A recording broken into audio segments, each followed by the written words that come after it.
Hey everyone, back with some more Greece information. Today's topic is the Persian Wars. This is a pretty cool topic.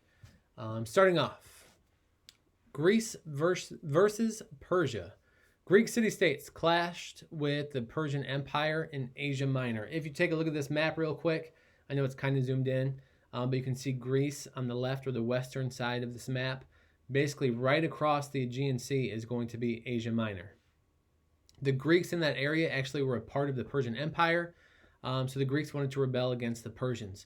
All of these red cities or city-states that you're seeing on this map over in Asia Minor, all of those are actually Greek city-states. So even though they're Greek city-states, they're a part of the Persian Empire. They want to break away from the Persian Empire and be independent Greek city-states. Athens and several other palaces are going to send ships and supplies, but the Persians are able to put down the rebellion really easily. King Darius, who's going to be the Persian king, was angry at mainland Greece for assisting in this rebellion. In 490 BC, Darius is going to send a navy fleet to the city of Marathon. Marathon is really close to Athens, and there's going to be 20,000 soldiers aboard the ships. For days, the Persians waited for the Athenians to attack. Athens had only 10,000 soldiers. So even though the Persians were coming to Greece, they actually had twice as many soldiers as Athens did. The Athenians are going to stay in the hills where they could have the advantage. The Persian commander got tired of waiting. He decides to not even bother with Marathon, just pack up, and they're going to head to Athens directly. So he orders his men back onto the ship. The Persian horsemen are going to be the first to board. They were also the strongest part of the army. Once they board the ships, the Greeks attack. The Persian foot soldiers were standing in water. The horsemen were on the ships. Basically, they had two options. They could either go out into the water further and drown, or try to get back to land where the Greeks were waiting for them with spears and swords. The Persians are going to be easily defeated because of this. The Athenians are going to send a messenger named Pheidippides home with the news. He ran from Marathon all the way to Athens, which is about 25 miles. He announced the victory and then collapsed and died from exhaustion. The city was Marathon. The tie-in to today is that a marathon is about the same distance as it is from Marathon to Athens. So that is where we get the length of a marathon race today. King Darius is going to die in the year 486 BC. When was the Battle of Marathon? We said it was in 490 BC, so a few years after the end of that battle. And his son Xerxes is going to take over as king. Xerxes wants revenge against the Greeks. He's basically mad that his father was embarrassed and defeated by the Greeks. So in 480 BC, Xerxes is going to launch an attack on Greece. He has 180,000 troops, along with thousands of ships and supply vessels. The Greeks have to join forces to defend themselves. Sparta will supply most of the soldiers, and King Leonidas will serve as the commander. Athens will supply the navy, mainly because Sparta didn't have one, and General Themistocles is going to come up with the plan to fight the Persians. Themistocles had a good strategy. The huge Persian army relied on food brought in by boat. If you have 180,000 troops, you have to feed 180,000 troops.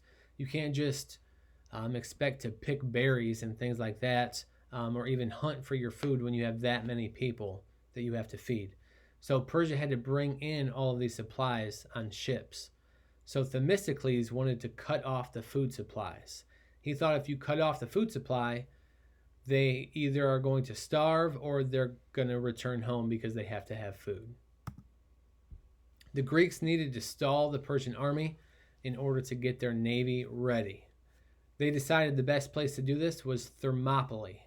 Thermopylae was a narrow mountain pass that was easy to defend. The picture on this slide actually shows an example of Thermopylae here. So on one side you have the mountains, On the other side, you have water, and then you just have that really narrow strip of land in between where the fighting would take place. 7,000 Greek soldiers are going to hold off the Persians for 2 days. So again, you have 7,000 going up against 180,000. How is that possible? Because of the location. Again, this is going to be a painting of Thermopylae. If you have such a narrow area to fight, it doesn't matter how many troops you have. They're going to be lined up for miles and miles and miles behind because it's such a narrow area. However, a traitor is going to show the Persians a mountain path that allowed them to go up into the mountains and around the Greeks.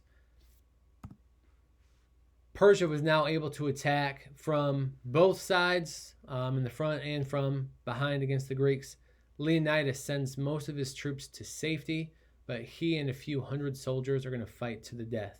That's where the movie 300 gets its name, because approximately 300 troops are going to stay and fight the Persians, trying to give the navy enough time to get ready. The Greeks end up losing the battle.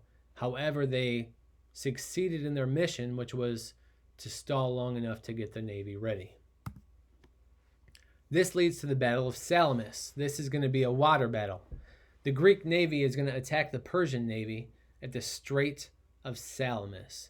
What is the strait? It's basically just going to be a narrow body of water that's connecting two larger bodies of water. The Persians are going to have gigantic warships. The Greeks will have small maneuverable ships. So we're going to see two very opposite battleships in this fight.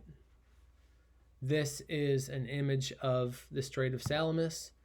This is going to be an example of how this war or how this battle was fought on the water. You're not going to have cannons and guns and things like that on these ships. So in order to damage or sink your enemy, you had to run into them.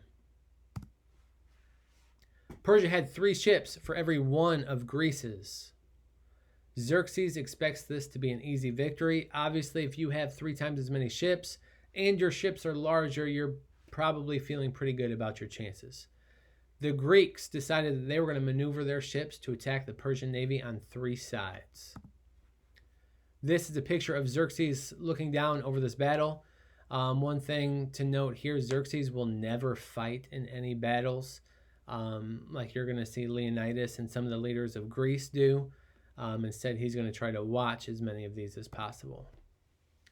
The Greek boats would ram into the Persian vessels.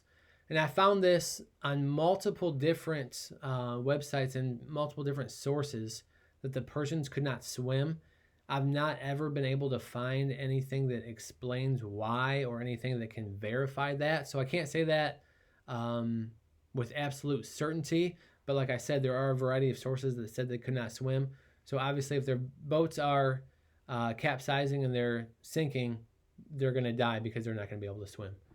The Greeks are going to sink, capture, or turn away the entire Persian fleet. So even though they were completely outnumbered, they're going to win the battle at Salamis. The Persian army was continuing to march into Athens while all this is taking place. The Greeks had already fled the city. It was pretty much just women and children left because most of the men were already gone off fighting the Persians. When Persia gets there, they're going to burn the city to the ground. After Athens burns the city, the Greeks are going to completely unite together. So up until this time, it was primarily just Sparta and Athens and a few other city-states. But after Athens is burned, all of the Greeks realize what kind of threat and what kind of danger the Persians pose. So they're going to all get together and form the largest Greek army ever assembled. They're going to have even more solid armor, longer spears, and better training.